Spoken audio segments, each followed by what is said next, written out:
Drinking the water, breathing the air, it could all have made you sick on some parts of Camp Lejeune 20 years ago. Documents show the Marine Corps was to begin testing air quality in the late 80s, but the documents that prove they did that seem to have vanished. A statement from Camp Lejeune on the issue said, quote, "We continue to look for records and other information that can establish what occurred in 1988 and why or why not." The statement said a recently found document shows at least one building was tested in 1997 and found no unusually high levels of vapor. It went on to say that the documents may not have been regulated under a policy that mandated they be kept for 50 years. But in a 1988 memo from Marine Corps headquarters outlining policy related to dealing with hazardous chemical spills, it clearly states that documents must be kept for 50 years.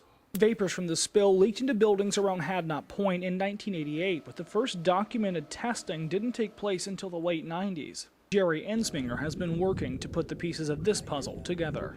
When they have to become that careful, they know they were wrong. Everybody else knows they were wrong too. They are testing now, though, and working to remove the fuel from the soil to this day. But the Marine Corps' track record on the toxic water issue is one tainted by secrecy. And that's just the start of a disturbing pattern of neglect in which documents speak louder than words.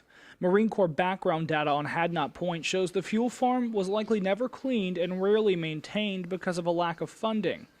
Every tank valve was likely leaking cancer-causing toxic gasoline into the groundwater that supplied so many. Ensminger lost his daughter to cancer when she was just 9 years old. His quest for truth is unwavering. I don't know if I'll ever see a resolution to this in my lifetime. But he'll fight until whichever comes first.